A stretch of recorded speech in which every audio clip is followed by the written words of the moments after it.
Hello, my name is Paula Herlock and welcome to my channel. If you have not yet subscribed, please do so now. And remember to click on the notification bell because that's what tells you when we have dropped a new video.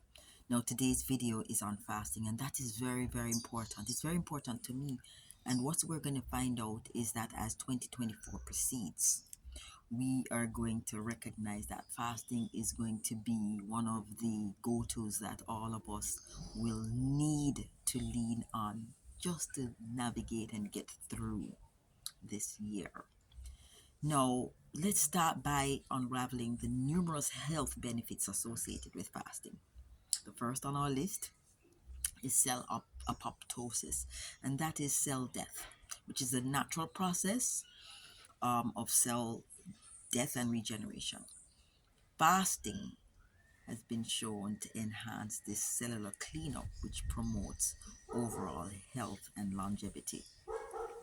Another health benefit of fasting is ketogenesis, and that is the trendy part. Everybody has been into the keto diets and so on, so on, so on, so that they can lose weight and get slim and so on. But this discussion is not about that aspect of fasting. But just to clarify, ketogenesis is a metabolic state where your body switches into burning fat for energy. And so when we fast, we promote ketosis, which aids in weight loss and improved energy levels and enhanced mental clarity. Studies also suggest that fasting can lead to decreased blood pressure, reducing the risk of heart-related issues. Also, and this is very important, it fasting plays a very crucial role in managing diabetes by improving insulin sensitivity and regulating blood sugar levels. So we're seeing that there's lots of benefits physically to fasting. In addition to those that we've just discussed a while ago, we are seeing that fasting is linked to stronger muscles as it triggers the release of growth hormones promoting muscle preservation and development. So there's so many benefits to fasting. And let's not forget the cognitive function.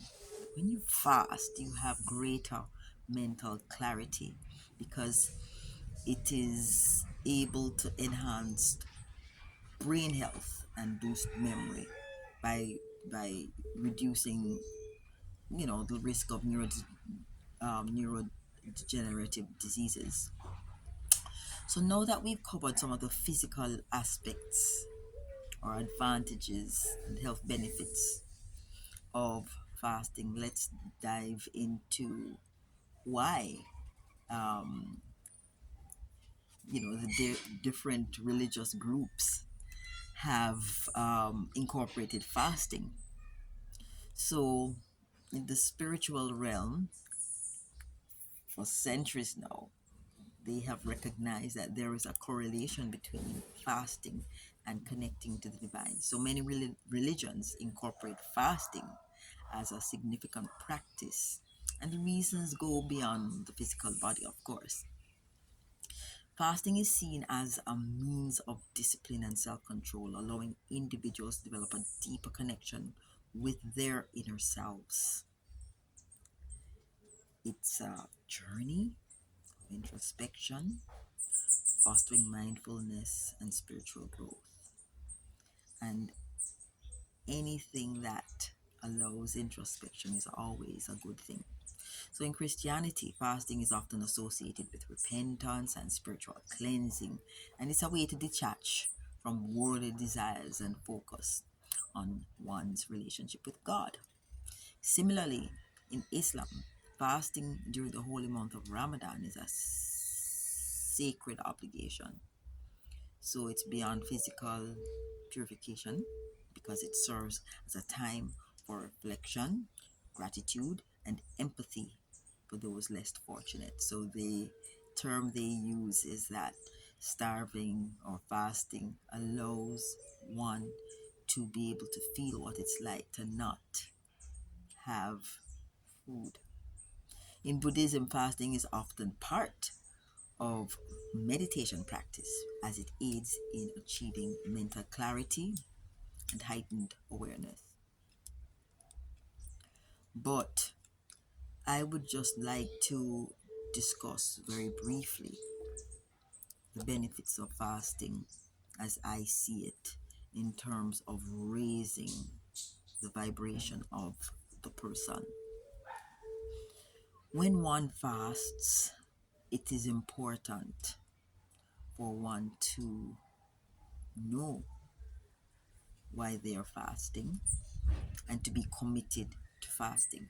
Otherwise, it's going to just be a very difficult process. You're going to fall prey to feeling hungry and feeling weak and feeling dizzy because you haven't had food. Now, one of the things that we also realize is that food and eating is social conditioning. And so we've all been conditioned to have breakfast in the morning, lunch in the afternoon, and dinner in the evening. Yeah. And if we don't have those, we feel a little out of sort and we feel as if, oh my God, something is not right. But the reality is that the human body can actually survive on one meal a day as long as water is a part of the intake for the day. So it is most important for you to be mentally, emotionally, and spiritually prepared for your fast if you are going to do one. Okay? The truth is, our societal structures right now is actually not conducive to health. We are eating ourselves sick. And they have said, studies have shown that every single disease can be cured through intelligent fasting. You literally can fast your way back to health. And you can see it in how the animals operate. If an animal like your pet dog or your pet cat is not well, the first thing they're going to do instinctively is to stop eating. And so it's something that I encourage people to do. If you're not feeling well, stop eating for a while and give your body a chance to allow the cells that are not so well or not so healthy to die off and be replaced by healthy cells. Right? Now, I recommend for anybody who's considering fasting that you do it gradually, that you do it in such a way that, maybe the first fast you do, you just decide to fast from or take out one or two items. Some people fast by not consuming meat. Some people fast by not consuming any sugar. Some people fast by not consuming any baked products. Those are wonderful ways to start out. But for those people who are going to do a hardcore fast, one that will have spiritual benefits, then I recommend that we do vegetable juices, fruit juices, and healing teas. The reason why is that during cell apoptosis, we want to make sure that the new cells that are replacing the old cells are properly nourished at the cellular level. So rather than not eat at all, especially if it's going to be an extended period, I recommend just green juices for the duration of the fast. All right. Fruit juices also, because fruits are cleansers, vegetable juices are builders. Just remember that fruits are cleansers, vegetables are builders. So if you take fruit juices, you're cleansing. If you take vegetable juices, you're building. All right. Teas are fantastic in that they're hot.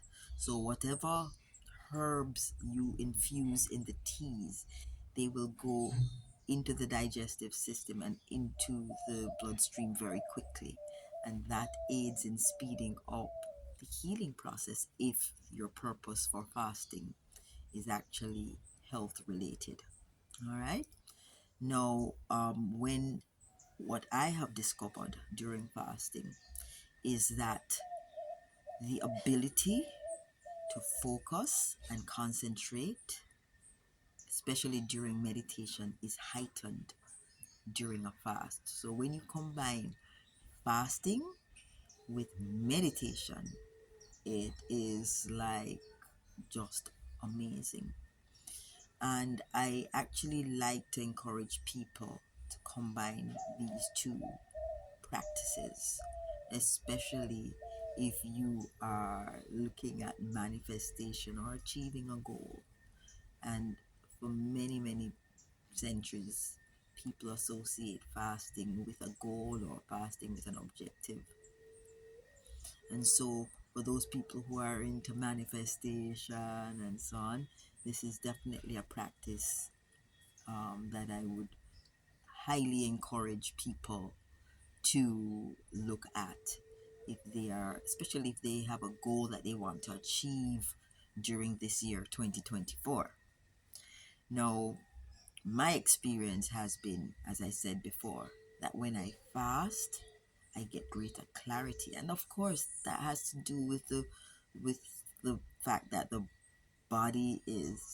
cells are dying and new cells are being replaced, and you have, your bloodstream is a little bit cleaner because you're not eating a lot of food, and so there's more blood supply to the brain, and so you'll have greater clarity, greater cognition. And so it is definitely one of the wonderful side effects of fasting that I have noticed over the years. um, from a spiritual perspective, though, I can tell you for sure that when one fasts for an extended period, perhaps 3 to 7 days, and you're also meditating regularly, doing lots of breath work, and continuing your exercise regimen, that's when things go over the top. Because the physical exercise gives you a lot more breath work with more breathing and oxygenation of the blood, then there is just a strengthening of the whole entire body system.